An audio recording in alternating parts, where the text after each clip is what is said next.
प्रयास करना। बैसाख के महीने में मिट्टी के पात्र में जो रात्रि भर जल रखा हो, मिट्टी के पात्र में, अगर आपके पास में घड़ा हो, हंडा हो, नी हो, तो दिया हो, दीपक हो, कुल्लड़ हो, कोई भी तुम्हारे पास में जो मिट्टी का पात्र, उसमें जल भरना। वो जल बैसाख के महीने की किसी भी सोमवार के दिन, किसी भी सोमवार के दिन, बैसाख महीने में, या किसी प्रदोष के दिन, या बैसाख महीने के शिवरात्रि के दिन, वो मिट्टी के पात्र का जल अपने घर के प्रत्येक व्यक्ति का स्पर्श कराकर उस मिट्टी के पात्र के जल को तांबे के पात्र में डाल लीजिए और घर के प्रत्येक व्यक्ति का स्पर्श करा लीजिए और शंकर भगवान पर कुंदकेश्वर महादेव के नाम से समर्पित करिए। कुंदकेश्वर महादेव। कभी जीवन में पीछे पलट कर देखने की जरूरत नहीं पड़ेगी, आप उन्नति की सीढ़ी की ओर बढ़ते चले जाओगे। बैसाख के महीने में नवमी तिथि को माता जानकी का प्रागट्य हुआ है। पृथ्वी से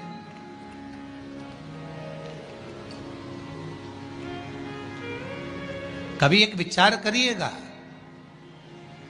कि नरसिंह अवतार बैसाख के महीने में हुआ, कुर्मा अवतार बैसाख के महीने में हुआ, हयग्रीव अवतार बैसाख के महीने में हुआ, परशुराम अवतार बैसाख के महीने में हुआ, माता जानकी का अवतार बैसाख के महीने में हुआ।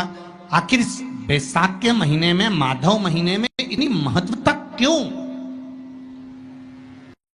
शिवरात्रि पर एक कलश का पात्र, लोटा तांबे का या मिट्टी में रखा हुआ जल पात्र में लेकर एक बेलपत्र का छोटा सा भाग उसमें छुआया हुआ, और फिर निवेदन कर रहा हूं, अगर बेलपत्र उस दिन नहीं मिले तो पात्र लेकर चले जाना मंदिर में। मंदिर में शंकर जी पे तो बेलपत्र चढ़ी होगी ना, अरे बोलो तो जरा, चढ़ी होगी ना। उसी बेलपत्र को धोकर फिर जल के पात्र में उसको छुआकर फिर शंकर भगवान को भाव से, दिल से जो चाहते हो, धन, वैभव, संपदा, सत्ता या रोग से मुक्ति, चाहे उदर से जुड़ी हो। हाँ, एक चीज का ध्यान करना, अगर संपदा के लिए, विवाह के लिए या विद्या के लिए या अन्य चीजों के लिए आप शिव जी को जल चढ़ा रहे हो तो उसके जल को उठाकर नहीं लाना है। और अगर रोग के लिए जल चढ़ा रहे हो कि मुझे ये तकलीफ है, घर में ये बीमारी चल रही है, या रोग चल रहा है, या किडनी का, या लीवर का, या कैंसर का, या ब्लड प्रेशर का, तो जो जल तुमने समर्पित करा उसको लेकर आकर आचमन भी करना। कौन से दिन? 29 तारीख को, यही महीने में जल समर्पित करना। जैसे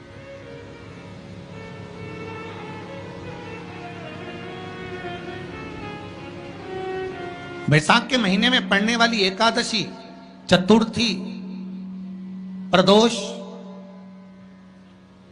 अमावस्या, पूर्णिमा, शिवरात्रि, ये सभी इतनी महत्वपूर्ण क्यों हो जाती है?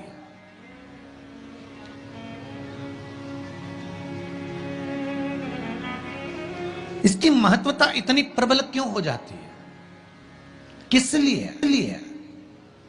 क्योंकि बैसाख का जो महीना पड़ता है, सूर्य की संपूर्ण तपन, सूर्य देव अपने पूर्ण तेज के साथ में, पूर्ण तेज के साथ में मृत्यु लोक के निवासियों पर, चाहे जलचर हो, थलचर हो, वायुचर हो, चाहे जो जीव हैं, उस पर जब किरण फेंकते हैं तो संसार का जो मनुष्य है उस पर जब ताप पड़ता है तो ताप पड़ने के कारण उसके मुख से भगवान का नाम निकल ही जाता है, स्मरण नाम निकल ही जाता है। जब उसके मुख से भगवान का नाम निकलता है तो वो भगवान की शरणागति खुद ग्रहण कर लेता है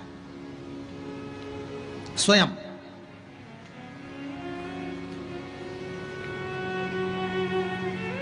शरणागति ग्रहण कर लेना। बैसाख की पोथी पढ़ते हो आप लोग?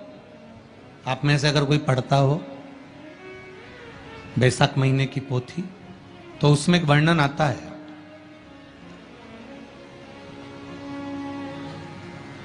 गीता प्रेस गोरखपुर के कल्याण अंक में भी आप